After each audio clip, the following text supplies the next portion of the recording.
terredefrance.fr, le premier site d'articles français et patriotes, présente Ici Sud Radio.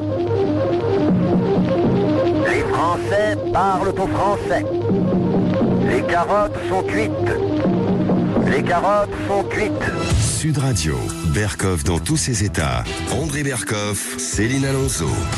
Eh oui, plus de 80 ans après Radio Londres, André Berkoff, et plus de 5 ans surtout après le fameux « Nous sommes en guerre » d'Emmanuel Macron pendant l'épidémie de Covid-19. André, sommes-nous toujours en guerre ? Plus que jamais, on est en guerre à tous les étages, on le sait. Guerre à bas bruit, guerre à haut bruit, de Gaza à l'Ukraine, en passant par le reste. Mais là, nous allons parler du « Nous sommes en guerre » d'Emmanuel Macron. C'était au début de la pandémie du Covid-19. Et pourquoi on en parle ? Parce que nous avons avec nous, vous allez entendre dans un instant, Chloé Framery, qui a publié La Suisse au cœur, biographie d'une résistante des années 2000.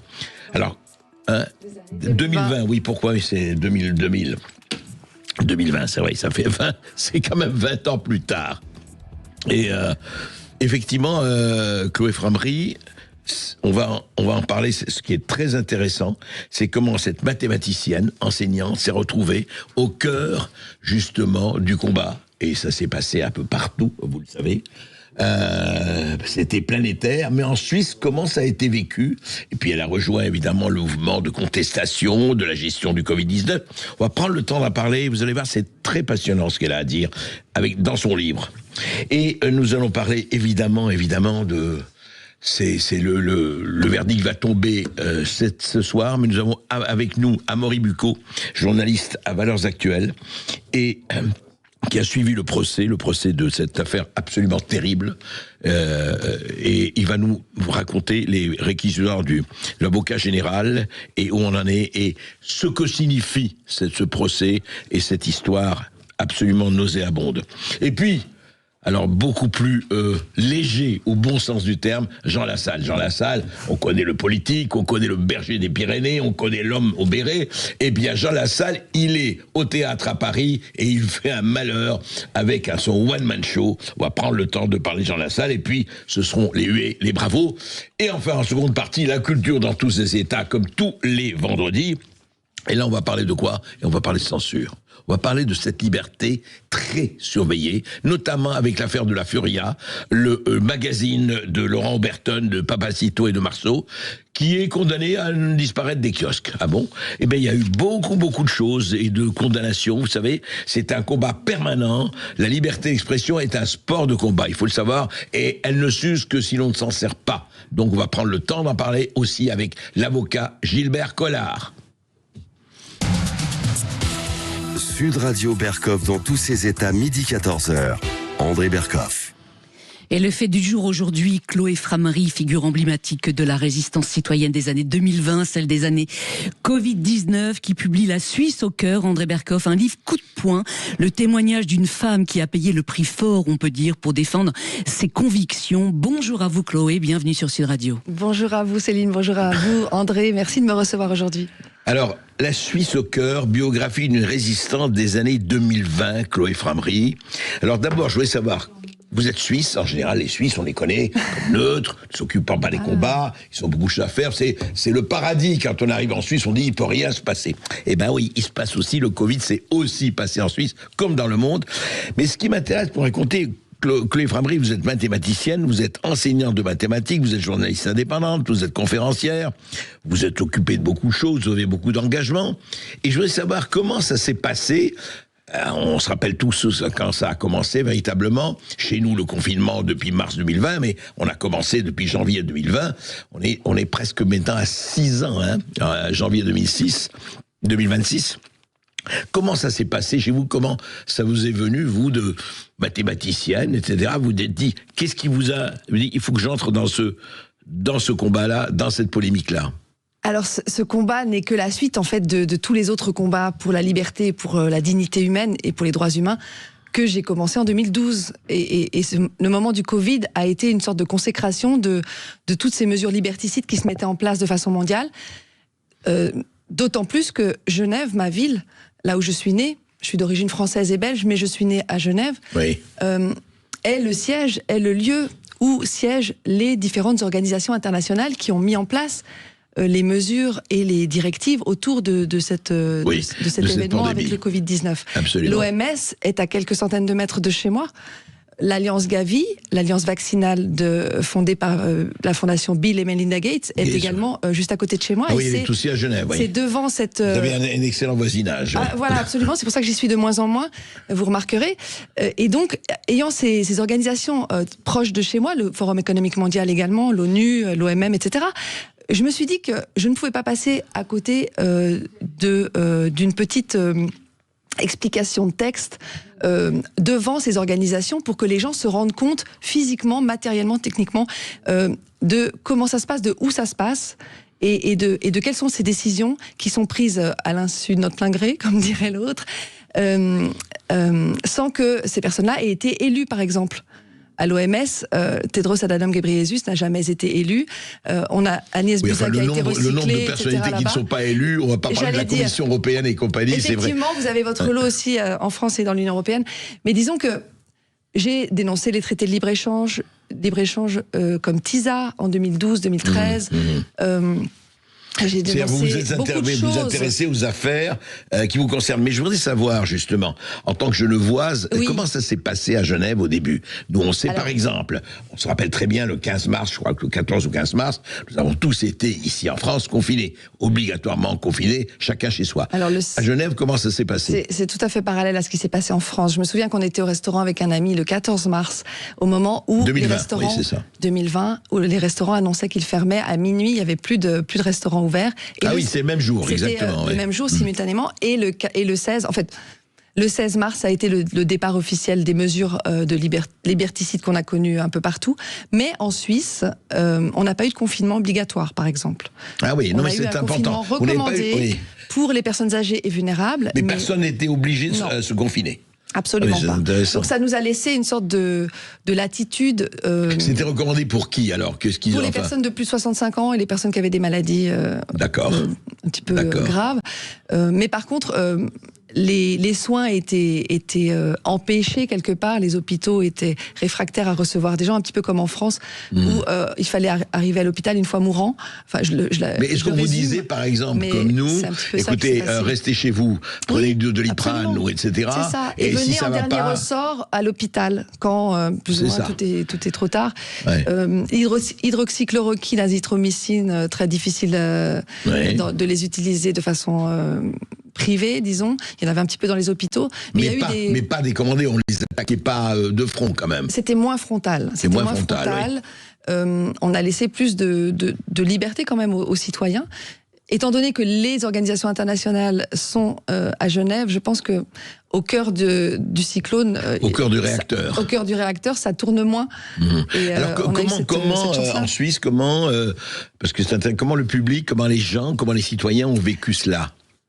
Ils l'ont vécu comme partout, comme un choc, comme un traumatisme. Le fait que les magasins soient fermés, mais par contre que les tabacs, les McDo, etc., à l'emporter, restent ouverts, ça a paru très, très absurde, très difficile à comprendre, disons. C'est la différence, les deux poids deux mesures entre les choses, les établissements fermés et ouverts, c'est ça? Exactement, les assis debout avec le masque, etc. Les gens portaient les masques quand même. Oui, malheureusement, j'ai envie de dire, beaucoup de visages effacés pendant ces années. Mais quand même une sérénité un petit peu plus grande qu'en France où on pouvait plus sortir de chez soi, il y a eu des couvre-feux, etc. Nous, on n'a pas eu de couvre-feu. Les gens se sont vaccinés moins qu'en France parce qu'on n'a pas eu non plus de suspension des professionnels aussi massive, aussi institutionnalisée, je dirais, qu'en France. Mais vous n'avez pas eu, par exemple, en Suisse, les soignants qui ne voulaient pas, ou les soignants ou les pompiers et autres qui ne voulaient pas se faire vacciner, n'ont pas été suspendus. Il n'y a pas eu cette loi du 5 août chez nous, mais je sais que dans les compagnies d'aviation comme chez Suisse, la compagnie... Swissair. Maintenant ça s'appelle Suisse, depuis la faillite. La compagnie nationale, il y a eu des licenciements parce que les navigants refusaient de se faire vacciner. Et d'ailleurs, il y a eu des plaintes qui ont été lancées après ça pour licenciement abusif, évidemment. Il y a eu des licenciements, mais il n'y a pas eu de suspension officielle. Pas suspension sans indemnité, sans un sou, etc. Ouais, d'accord. Au 0826 300 André Berkoff. Oui, merci effectivement. Céline pour rappeler ceux qui veulent nous appeler évidemment, et Manu est là et Marie est là. Mais dites-moi, alors comment, de quelle façon vous et d'autres effectivement vous êtes engagés? C'est quoi? C'est faire des pétitions, faire de l'information? Comment ça s'est passé? Racontez-nous. Moi, je suis enseignante, entre autres. J'ai fait aussi l'école hôtelière de Lausanne, mais j'ai toujours aimé transmettre les choses. C'est vraiment une volonté de partager les informations dont j'ai connaissance. Et alors, ça n'a pas loupé. Moi, c'est plus de la transmission. C'est des conférences, c'est des vidéos, c'est des publications sur Facebook. Parce que les vidéos, c'est assez nouveau. Ça a commencé vraiment avec le Covid-19. J'avais déjà fait quelques conférences sur la monnaie, la création monétaire. Mais je ne m'illustrais pas, je ne m'affichais pas dans des vidéos auparavant. Je préférais faire des publications simplement comme tous les citoyens sur les réseaux sociaux, tout en assistant à des conférences, tout en faisant des forums, en allant au Forum social mondial en 2016, en suivant les travaux du CADTM, le comité d'abolition des dettes illégitimes, donc de Éric Toussaint en Belgique. Oui, donc c'était vos engagements citoyens. Je voulais comprendre le mécanisme, je voulais comprendre comment certains peuples étaient pauvres et le restaient, et puis comment d'autres pouvaient avoir l'ascendant sur ces autres populations, sur ces autres pays. Je voulais comprendre un petit peu les enjeux géopolitiques mondiaux. Et quand le Covid a éclaté, les mesures qui ont suivi, je me suis dit que là, il fallait que je donne mon avis quand même sur la question, avec les informations que j'avais. Et étonnamment, cet avis a été partagé de multiples fois et a éveillé certaines consciences. Et a aussi participé de ce mouvement d'éveil, en fait, d'envie de s'approprier l'information, sans passer par les canaux traditionnels, les canaux subventionnés. Alors comment réagit la plupart, alors en Suisse c'est quand même intéressant de voir comment réagit les médias suisses en général, les médias, on va pas parler mainstream ou pas mainstream, mais quand même, est-ce que en général il y a eu des consignes très suivies? Est-ce que par exemple, comme en France on considérait, est-ce que par exemple en Suisse, je ne vais pas rappeler, mais notre président avait dit à un moment donné dans une interview devenue célèbre dans le Parisien, je ne dis pas moi j'emmerde les non-vaccinés, mais j'ai envie d'emmerder les non-vaccinés. Très envie de les emmerder, ouais. Non, nous, on n'a pas eu ces provocations. La Suisse est plus sobre, plus pudique, je dirais. Nos dirigeants sont moins provocateurs, sont moins humiliants, ce qui permet d'avoir un pays quand même stable politiquement, même si de nombreuses consciences se réveillent, comme on l'avait dit avant. Mais les frontières étaient quand même fermées, officiellement. Ce qui est assez drôle, et je voulais le relever, c'est que j'ai pris l'avion le 20 mars, pour aller à Paris depuis Genève, et il n'y avait aucun problème de frontières par les airs. Ah oui, le 20 mars, alors ça faisait 3 jours juste après les fermetures de frontières. Or, par voiture, c'était impossible de franchir la frontière si on n'était pas travailleur frontalier. Alors donc il y avait ces 2 poids 2 mesures intéressants. Et je me rappelle aussi d'une autre petite anecdote en 2021 où les boîtes de nuit, les discothèques, avaient été fermées sur ordre de l'OFSP, donc c'est l'Office fédéral de la santé publique en Suisse, parce que il y avait des contaminations plus importantes selon leurs études dans les boîtes de nuit. Or, 2 jours ou 3 jours plus tard, un erratum a été émis par l'OFSP en disant que c'était pas du tout dans les boîtes de nuit le problème, c'était dans les familles que la contamination se faisait le plus. Mais pour autant, ils n'ont pas rétrogradé, ils n'ont pas rétropédalé, ils n'ont pas réouvert les boîtes de nuit pour harmoniser les mesures avec la France, qui s'était réunie avec les dirigeants de Genève pour bien harmoniser, pour pas qu'il y ait trop de jaloux en fait entre des 2 côtés de la frontière. D'accord. Chloé Framery, on va continuer cette discussion très intéressante dans un instant sur Sud Radio. Réagissez au 0826 300 300 et prenez la parole en direct dans Berkoff dans tous ses états dans un instant. Terredefrance.fr, le premier site d'articles français et patriotes, présente Sud Radio Berkoff dans tous ses états, le fait du jour. De retour sur Sud Radio avec Chloé Framery qui publie un livre coup de poing, La Suisse au cœur, biographie d'une résistante des années 2020, André Berkoff. Alors on est toujours avec Chloé Framery, justement, on parle de cette période quand même, hein, elle est récente, hein. On a l'impression que c'est déjà la préhistoire, mais c'est pas la préhistoire, et ça continue d'ailleurs, on annonce d'autres vagues, d'autres campagnes, d'autres pandémies ou d'autres vaccins. Mais en attendant, Chloé Framery, j'aimerais savoir ce qui s'est passé du côté des médias et de comment on vous a traité. Parce que effectivement, d'ailleurs, il y avait que des complotistes, des sulfureux, de l'extrême, etc. Alors, comment ça s'est passé pour vous? Alors effectivement, les anathèmes ont commencé à pleuvoir à partir de cette vidéo que j'avais faite le 13 avril 2020 devant le bâtiment de Gavi, l'Alliance vaccinale. Le Temps, notamment, et ID News. Vous aviez interpellé, c'est ça le... Disons, apparemment, cette vidéo avait dérangé la médiasphère, puisque de nombreux articles ont commencé à être émis sur mon compte, mais pas des articles qui relayaient le contenu de ce que je dénonçais, pas du tout. Des articles qui me traitaient de complotiste, de sulfureuse, d'extrême droite, alors que j'ai jamais été de droite de ma vie, de Colibet que vous connaissez maintenant, et qui ont été attribués à toutes ces personnes qui n'allaient pas dans le sens du discours officiel. Au lieu de démonter, de débunker, comme ils le font de temps en temps, le fact-checking, normalement c'est à ça que ça sert, les infos que je donne... Certains fact-checking, oui, ils sont plutôt des fake-checking. Je reprends leur langage. Leur langage à eux. Mais ça vous a... Alors ça m'a affecté évidemment, puisque mais je suis quand même sensible et se faire insulter sur papier et sur les médias en ligne, partout, sur Wikipédia, Conspiracy Watch. Vous tapez mon nom.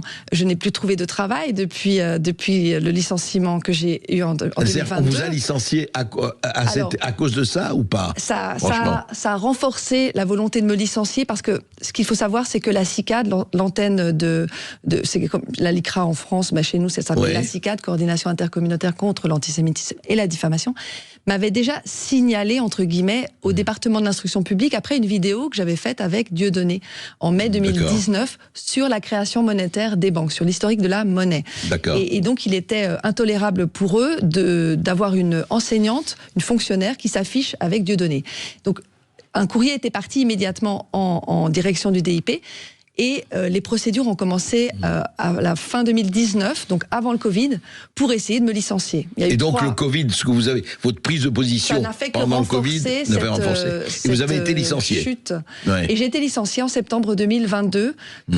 Tout en voyant un rapport qui disait que mes compétences professionnelles étaient à l'unanimité reconnues, etc. Donc c'était vraiment un licenciement politique avec des raisons qui ne sont pas de l'ordre de mon enseignement, mais plutôt de ce que je diffuse et de ce que je donne comme information. Et depuis, vous avez retrouvé du travail ou pas? Non, je n'ai pas retrouvé de travail, parce que, comme je vous le disais avant, les médias m'ont tellement sali, m'ont tellement traîné dans la boue depuis ces années, plus de 300 articles, que je suppose que quand on tape plus de 300 articles qui vous concernaient, qui sont directement, qui me pointent directement, célébrité, qui me ciblent directement, chèrement acquise. Non, mais alors Chloé Framery, je voulais savoir. Non consenti. Nous sommes en 2025, nous sommes en octobre 2025, et jusqu'ici vous n'avez pas retrouvé votre job d'enseignante. Dans mon emploi d'enseignante dans une école, ni privée ni publique, mais toute chose a un bon côté. Ça me laisse quand même de la liberté, même si je n'ai plus de revenus. Mais je vends mon livre et j'ai des soutiens. Ça me laisse une liberté d'agir, d'action. Je n'ai pas de pression. Enfin, j'en ai tout le temps, mais je veux dire, je n'ai pas de pression institutionnalisée. Je n'ai pas de sponsor, etc. Je fais tout toute seule. Donc, ça me permet d'être vraiment en alignement avec mes valeurs. Et ça, c'est quelque chose qui n'a pas de prix, à mon avis.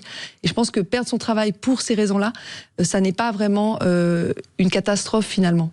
C'est quelque chose d'étonnant, je ne pensais pas. En même temps, il faut que vous ayez justement des personnes qui vous aident, parce qu'il y a des gens qui perdent leur travail et qui se retrouvent sous les ponts. Alors effectivement, de l'aide, mais surtout ce livre que j'ai le livre, il faut en parler. Et qui relate... en parler, c'est pour ça d'ailleurs que vous êtes là, j'en parle. Et qui relate ce le parcours. livre de Chloé Framery. Pour vous montrer aussi que la Suisse n'est pas forcément l'Eldorado démocratique et neutre qu'on peut imaginer, que là-bas la censure est la même que chez vous en France, que les pressions sont les mêmes, que les politiciens sont interpellés par des entités qui ne sont de nouveau pas élues, par des associations par exemple comme la CICAD, et qu'elles agissent en fonction des desiderata de ces gens-là. Voilà, je suis contente de l'avoir vécu, même dans ma campagne électorale, parce que je me suis présentée au Parlement suisse en 2023, et j'ai vu à la fois la censure, à la fois la diffamation, s'orchestrer de façon assez impressionnante, spectaculaire, à savoir que je n'ai pas été invitée au débat, que j'ai gagné une plainte pour non-représentation, pour manque de fidélité de représentation des événements auprès de la télévision nationale, la RTS, et que, par exemple, quand on a voulu coller nos affiches sur le tramway, puisque je n'étais pas invitée au débat, eh bien, on nous a rétorqué au TPG, Transport Public Genevois, que la colle des affichages n'était pas conforme. Intéressant. Donc, on se dit, prétexte intéressant. D'accord, vive la Suisse. Il y a un plafond de verre. Il y a un plafond de verre, mais je préférais le vivre moi-même pour pouvoir en parler ensuite. Alors justement, ce livre, je vous conseille vraiment de le lire. Ce livre raconte cette histoire, raconte tout ce que vous avez vécu. D'ailleurs, c'est passionnant, tous les gens que vous avez rencontrés, que ce soit en Europe ou ailleurs, parce qu'il y a eu beaucoup de choses, et on voit ce qui se passe aujourd'hui avec la nomination de Robert Kennedy Jr. aux États-Unis au ministère de la Santé, et pas seulement sur le Covid, mais sur la balbouffe, etc. Il y a vraiment un nouveau consensus, en tout cas un retour de balancier qui s'opère. Et vous, donc ce livre, on le trouve où On le trouve sur mon site, lassuissesaucoeur.ch, tout attaché. Oui. Et nouvellement, j'ai fait une version audio sur la clé USB qu'on peut aussi commander sur le site lassuissesaucoeur.ch. Et bientôt, il sera aussi en librairie aux éditions Marco Pieter Résurgence à partir du 12 novembre. D'accord. Avec un autre titre. Ça s'appellera La plus belle démocratie du monde, point d'interrogation, l'histoire d'une résistance suisse des années 2020. Vous doutez de la démocratie suisse? C'est grave. Moi, je l'expérimente. Ouais. Et je vous laisse en tirer les conclusions. Ouais. Chloé Framery, très très intéressant. Je crois que vraiment, j'invite en tout cas les auditeurs, les résistants de Sud Radio à lire votre livre, parce que voilà, c'est un combat, et la vie c'est un combat, et je dirais la liberté surtout, je rappelle, est un sport de combat. Merci Chloé Framery. Oui, merci d'être venu sur Sud Radio. Dans un instant, André Berkoff, nous allons parler du verdict du procès du meurtre de Lola, qui va tomber dans l'après-midi. À tout de suite, restez avec nous. Le journaliste Amaury Bucco va nous éclairer. Il est actuellement en direct de la Cour d'assises de Paris. Dans tous ses états, lanceur d'alerte. Le verdict du procès du meurtre de Lola va tomber d'ici ce soir. André Berkoff, Amaury Bucco, journaliste police-justice à Valeurs Actuelles et chroniqueur à T9 sur W9, vient de nous rejoindre sur Sud Radio. Bonjour à vous, Amaury. Alors, vous êtes actuellement à la Cour d'assises de Paris. Les réquisitions ont lieu depuis ce matin. Que devrait-il advenir selon vous? Oui, auparavant, Amaury Bucco, bonjour. Oui. Bonjour André Berkoff. Bonjour. Dites-moi un peu, je crois que vous suivez le procès depuis lundi, c'est ça? Exactement. Voilà. Depuis le premier jour, c'était vendredi même. C'était vendredi, oui, exact. Alors, ce que je voudrais savoir, on a vu tout ce qui... Enfin, on a suivi tous les jours cela, et on a vu des réactions terrifiantes qu'on a vues. Je me rappelle une journaliste police-justice et son, en général habitué, qui est fondu en larmes, qui a fondu là-bas. Mais sur l'atmosphère de ce procès, qu'est-ce que vous en dites, Amaury Bucco? Alors moi, déjà, il faut savoir qu'il y a deux salles. Il y a la salle principale où il y a la famille de Lola où se passe le procès, et une salle de retransmission, puisqu'il y a beaucoup de journalistes qui assistent à ce procès, et donc il n'y a pas de place pour tout le monde. Ouais. Moi, j'ai fait le choix personnellement d'aller dans la salle de retransmission pour aussi mettre une certaine distance, déjà vis-à-vis des faits, mais vis-à-vis de la famille, parce que je trouve que c'est difficile. Eux sont là pour rendre justice à leur fille, et moi je suis là pour faire mon travail. Donc ça permet de mettre une distance. Mais même dans cette salle de retransmission, je trouve que le moment qui a été vraiment extrêmement poignant, et où je pense qu'à peu près tout le monde a dû retenir un peu ses larmes, c'était quand la famille de Lola s'est exprimée à la barre et a fait part de sa douleur, mais aussi de sa culpabilité. Ça, c'est très fort, c'est qu'on a l'impression que... De sa culpabilité, vous dites? On sent qu'il y a plus de culpabilité du côté de la famille de Lola. C'est terrifiant. On aurait dû... peut-être qu'on ne lui a pas assez dit de se méfier des étrangers, des personnes qu'elle ne connaissait pas. Ouais. Peut-être qu'on aurait dû être là, la mère a fait une sieste ce jour-là. Ouais. Peut-être que je n'aurais pas dû m'endormir, j'aurais dû être là pour la protéger. Et à l'inverse, vous avez face à cela Dabia Ben-Shab, qui est très froide, alors qu'il dit de temps en temps « je regrette profondément, je fais des cauchemars la nuit », etc. Mais on a vraiment du mal à croire à ce qu'elle dit, parce que elle est extrêmement froide. J'allais dire, son comportement ne va pas avec ses déclarations qui font part de regrets, de remords. Oui. Et c'est vrai que quand on a entendu, enfin, vous l'avez entendu aussi, les détails un peu de ce qui s'est passé du point de vue du meurtre, de la torture, etc. On a tout eu, hein. Vous avez tout eu. Les détails et les photos. Et on les a photos. eu les photos du corps de Lola. Ouais. D'ailleurs, une partie de la famille est sortie à ce moment-là. Et même la mère et le fils, la mère et son fils sont sortis de la salle à la fin quand on a vu la décapitation, etc. Puisqu'elle était presque décapitée. Donc c'était assez dur. Et puis il y a eu aussi la scène de reconstitution, mais alors là je ne sais pas pourquoi, peut-être justement pour préserver un peu la tranquillité des débats. On a vu qu'une partie, que la fin en fait, quand elle commence à attacher Lola avec du sparadrap. Oui. C'est comme ça que Lola va mourir étouffée. Il y a plein de choses qui ont été passées à trappe, notamment le viol, etc. Ah oui, ils n'ont pas. Oui, vous n'avez pas pu voir toute la reconstitution, c'est ça. Non, c'est ça, exactement. Et l'atmosphère l'atmosphère alors en général devait être extrêmement tendue et plus que dramatique. Ça devait être quand même, c'est plus que pesant, ça. C'est horrible. En fait, c'est pesant. En fait, ce qui est particulier dans ce procès par rapport à d'autres, comme l'affaire Jubilard. Oui, Amaury. Bon, on sait Dabia Benkird, elle a tout de suite expliqué que c'était elle qui avait fait ça, donc il y a un débat sur l'auteur. Bien sûr. Elle a reconnu un certain nombre de faits, notamment le cunnilingus qui est considéré comme un viol par la loi, notamment d'avoir tué Lola. Donc pareil sur les faits. Alors, oui. On vous entend pas très bien là. Amaury. Oui, allez-y. Oui, ça va mieux là. Allez-y. Voilà. Elle continue à nier un certain nombre de choses, mais ce qui reste l'énigme au cœur de ce procès, c'est le mobile.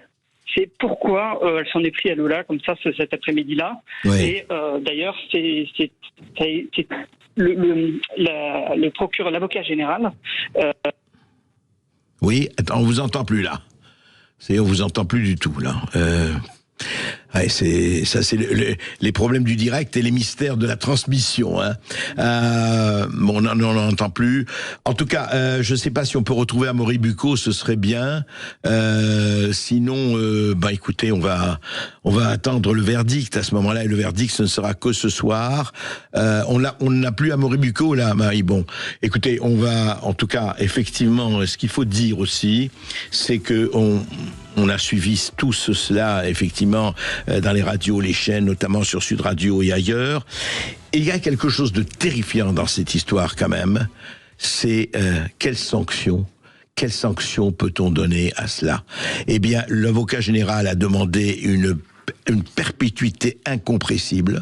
On a à nouveau Amaury Bucco ? Oui, je suis désolé, j'avais pas vu que c'était coupé. Oui, ça a été coupé. Oui, Amaury Bucco, donc on attend effectivement le verdict pour ce soir, je crois, c'est bien ça ? Voilà.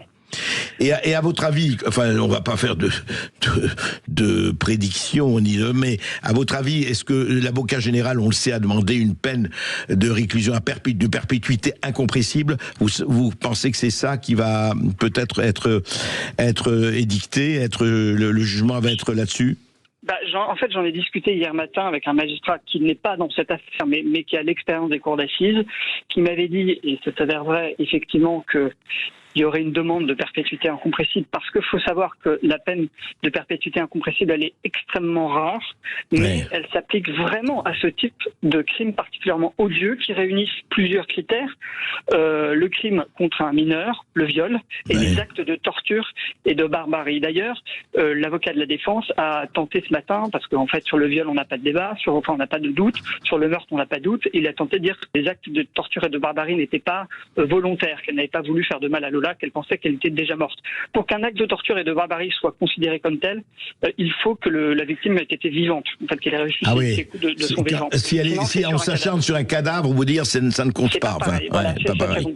Bon, d'accord. Mais ce que je pense, c'est que a priori, je vois pas, il n'y a pas de crime qui puisse être plus atroce, qui réunisse autant de critères ignobles, et donc je pense qu'elle peut effectivement avoir cette peine de perpétuité incompressible, d'autant que par le passé, ceux qui ont été condamnés à ça, c'était précisément pour ce fait. Alors il y a aussi des terroristes, bien sûr, mais là, je pense qu'elle répond aux critères. Pendant ce procès, on a vu non plus qu'elle n'était pas totalement folle. Enfin, vous voyez, on sent qu'elle répond. Même les psychiatres ont dit qu'elle n'était pas folle du tout. Enfin, qu'il n'y avait pas de. C'est ça. Ça se confirme pendant ce procès. On voit qu'elle n'est pas folle, qu'elle cherche à tout mélanger, à brouiller les pistes. D'ailleurs, le procureur général, c'était très intéressant ce matin, l'avocat général a parlé de cette perversité qu'elle avait, de dire que en fait Lola n'a jamais résisté, qu'à plusieurs moments, elle a laissé à Lola la possibilité de s'enfuir, ou de c'est ce qu'elle dit. l'enchaînement des crimes, et que Lola n'aurait pas pris cette opportunité-là, ce qui fait encore plus dur pour la famille, parce qu'elle se dit mais en fait notre fille est responsable de ce qui lui est arrivé. Dernière chose, cette manière aussi qu'elle a de raconter n'importe quoi pour l'avocat général, c'est une manière en fait de garder le pouvoir, de dire c'est moi qui ai la vérité, c'est moi qui ai ce pouvoir, et de pouvoir avoir une espèce de sentiment de domination sur la famille et sur le tribunal. Non mais ce que c'est hallucinant, et c'est vrai, quand vous racontez ça, Maury Bucco, c'est presque, elle dit que Lola, 12 ans, aurait été atteinte du syndrome de Stockholm, quoi. C'est ça. C'est terrifiant. Il y a peut-être ça, mais c'est vrai que c'est une petite fille de 12 ans. Donc, qui voit une jeune femme. En plus, il faut quand même voir la spécificité de ce crime, c'est quand même qu'on a une accusée qui est une femme. Une jeune femme, c'est extrêmement rare qu'une femme commette un crime avec un viol et acte de torture, de barbarie sur une enfant étrangère au cercle familial. Ça n'arrive presque jamais. Donc, Lola, évidemment qu'on lui avait appris à se méfier des étrangers. Mais là, elle voit une femme de 24 ans qui habite en plus dans l'immeuble. À un moment, évidemment, elle se dit, je pense on dit qu'elle est embarrassée. Les témoins disent qu'elle avait l'air embarrassée, mais peut-être qu'elle s'est dit, je vais l'aider rapidement, puis je vais rentrer chez moi, et puis on va aller tous en vacances dans le mobil-home au bord de la mer, parce que c'était vendredi et que c'était bientôt le week-end. C'est absolument terrifiant, et surtout les images où on voit la Benkired qui va prendre un café avec la malle. Elle trimballe la malle où est le corps de Lola, elle va prendre un café. Et elle va tâcher des chouquettes aussi, parce qu'elle a faim. Ah ouais. C'est ce qu'elle a dit. C'est pour vous dire le degré de... Et donc très vraisemblablement, on verra, on va évidemment en parler ce soir par rapport au verdict, mais juste un mot, je ne sais pas si vous en avez parlé avec un avocat. Moi, hier, je parlais avec un avocat qui me disait, oui, on peut avoir, elle existe évidemment dans la loi, la perpétuité, la prison à perpétuité incompressible, mais paraît-il, au bout de 30 ans, on peut demander peut-être une libération. Alors moi, ce que m'a dit la magistrate hier avec qui j'ai discuté, elle m'a dit non, l'incompressible c'est incompressible. Le seul peut-être qui peut se passer, c'est problème de santé, et donc vous arrivez à sortir de prison. Mais par exemple, Michel Fourniret, je crois que c'est lui ou un autre, je ne sais plus, serial killer, avait beau avoir des problèmes de santé, il est quand même mort en prison. De toute façon, ce qu'il faut se dire avec Sadia Benkired, si elle est condamnée à la perpétuité incompressible ou non, c'est que le procureur, l'avocat général a demandé une peine d'interdiction du territoire définitive du territoire français, qui a priori va être prononcée, et donc quoi qu'il arrive à la sortie, si elle sort un jour de prison, elle sera expulsée vers l'Algérie. Si l'Algérie, évidemment, dans ces cas-là, on peut espérer quand même que l'Algérie la reprenne. Donc ce que je veux dire, c'est qu'a priori, elle ne sera plus jamais en lien avec la société française. Donc pour une fois, une obligation de quitter le territoire français va être exécutée. Je ricane, on a envie d'en pleurer.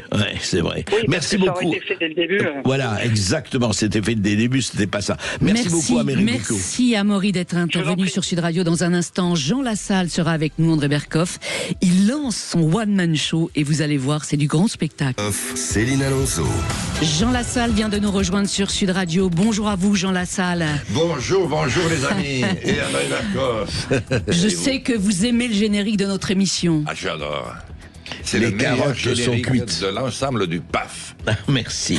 Et aujourd'hui, selon vous, est-ce que les carottes sont toujours cuites ou pas du tout? On a un espoir de s'en sortir. Dites-nous, Jean. C'est-à-dire, aujourd'hui, elles sont cuites, mais les carottes françaises ne ressemblent à aucune autre carotte au monde.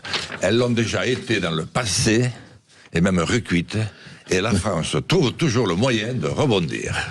Alors moi je voudrais dire, on a assisté évidemment au théâtre, il se donne en ce moment au théâtre de la Tour Eiffel, rappelez-moi Céline, oui, jusqu'au 9 novembre exactement, le jeudi et le samedi je crois, Jean Lassalle, oui, c'est ça. Je sais pas au juste même, mais c'est ça. Oui. Et ce qui est extraordinaire, c'est que ce spectacle, vous l'ouvrez avec ces fameux mots de Gaulle, Paris libéré, Paris martyrisé. Paris, vous le dites, a été une étape importante à chaque moment de votre vie. Attendez, Jean. Je voudrais ajouter quelque chose. Est-ce que quand vous dites Paris martyrisé, vous pensez à Anne Hidalgo? Non, ça m'est pas du tout venu à l'esprit. Hein. Non, je pense, j'ai bien écouté ce qu'avait dit le général, et c'est de lui dont je m'occupe. Je sais. Pas des accessoires très accessoriels. Qu'est-ce qui vous a donné envie de monter sur scène, Jean? Racontez-nous. À vrai dire, je vais vous étonner, pas grand-chose. Oui, non, mais j'ai toujours des réponses comme ça, et je ne l'ai pas fait exprès. Bon, quand je ne me suis plus représenté, après ma 4e opération du cœur, ou avant ma 4e opération du cœur, je l'attendais, c'est quelqu'un d'autre a été élu. Bon, c'est très bien, c'est un jeune, parfait, très bien. Et puis, j'ai senti que ça n'allait pas. C'était vos dernières élections, là? Non, c'était les avant-dernières. L'avant-dernière, c'était en 2022. Je viens de faire un score pas mauvais, qu'on avait largement commenté, cher André Berkoff. Tout à fait. J'avais fait quand même 1 250 000 voix, avec 4 heures d'exposition devant les médias, contre 39 à Mélenchon. C'est vrai, donc c'est pas négligeable pour les présidentielles. Loin de là. Et là, seulement, j'avais eu 3 opérations, et il y en avait une qui avait fait que je puisse tenir la campagne. Avec un produit, et la chirurgienne, qui était d'ailleurs venue me voir, m'avait dit, surtout, ne conduisez pas. Parce que vous allez vous tuer, vous allez tuer. Je lui ai dit, non, mais j'ai prévu de faire le Tour de France en bus. Elle m'a dit, ça c'est très bien. Et je lui ai dit, mais sur un plateau, si je m'effondre. Non, parce que l'adrénaline va vous tenir. Voilà. Et donc, c'était une opération très spéciale que je ne vais pas détailler ici, ce serait trop long. Et là, j'ai eu, très vite après, comme un coup de déprime.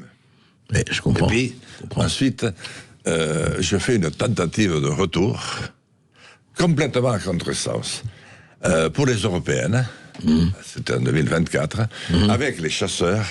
Et bien que nous ayons fait une belle campagne, personne ne comprend que j'aille avec les chasseurs qui avaient soutenu, ou que soutenait Macron, mais moi, j'y vais. Et c'est le soir où le Rassemblement National balaye tout. Donc on est balayé aussi, comme des fétus de paille. Et 23 minutes après, le président Macron dissout. Et deuxième erreur de ma vie, alors que j'avais fait 27 élections jusqu'à là, sans défaite, depuis les premières élections de l'Ordios, je me représente aux législatives, mais complètement à contre-courant. Parce que c'est là que le Front Populaire a été le plus actif, quand on pense que c'est le nouveau Front Populaire, oui. C'est la plus grande, enfin, c'est le plus grand mensonge. J'en ai vu quand même un certain nombre dans ma vie, mais ça c'est un mensonge exceptionnel et qui a marché 3 jours, et pas plus. Et là, je suis balayé, voilà. Et suite à ça, je ressens un sentiment d'inutilité. Mais je pensais que j'avais un peu tout vu dans mon enfance, difficile, etc. Mais je pensais pas qu'on pouvait descendre aussi bas. Bon, mais après tout, je me suis dit, tu apprends, c'est la vie, c'est comme ça. Je me suis fracassé le crâne, j'ai eu un traumatisme crânien, je suis tombé de mur, enfin, etc. Et Philippe et Magda, les 2 producteurs, étaient venus me voir dès que j'avais arrêté pour me proposer ça. Et moi, j'ai réfléchi. Vous proposez de faire un one-man show. Ce one-man show, oui.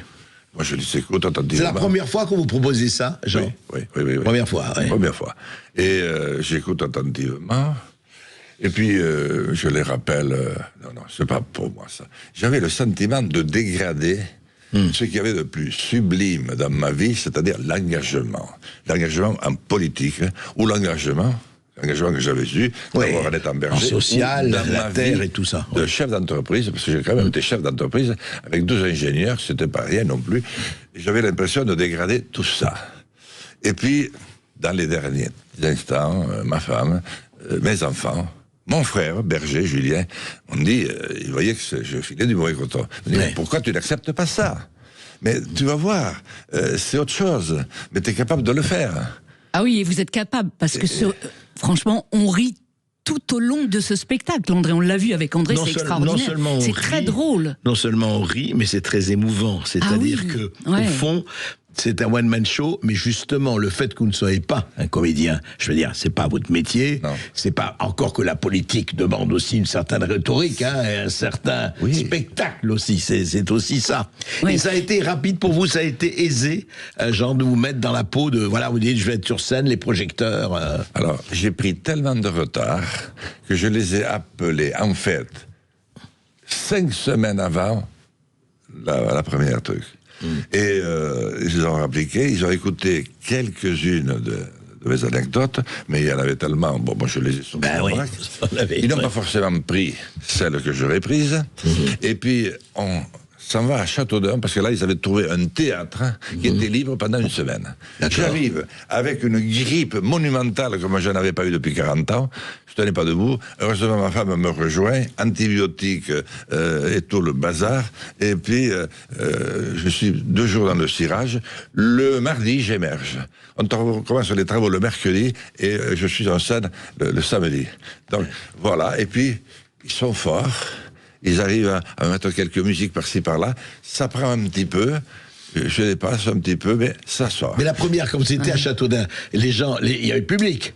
Ah, mais c'était plein. C'était plein, ouais. Et les gens ont réagi bien. Allez, tout de suite. Tout de suite, ouais. Bah, il faut dire que vous racontez, les anecdotes que vous racontez sont vraiment, certaines sont à mourir de rire. Racontez-nous notamment en quelques, vous raccourcissez un petit peu, mais on n'aura pas le temps. Il y a des anecdotes incroyables. On peut écouter, André Berkoff, un extrait de votre spectacle. Allons-y. Un extrait dans lequel vous racontez comment, dès l'âge de 6 ans, le désir de faire de la politique est né. Écoutons. J'aimais bien le maire. Parce que, peut-être qu'il était l'un des rares qui me considérait comme un être humain.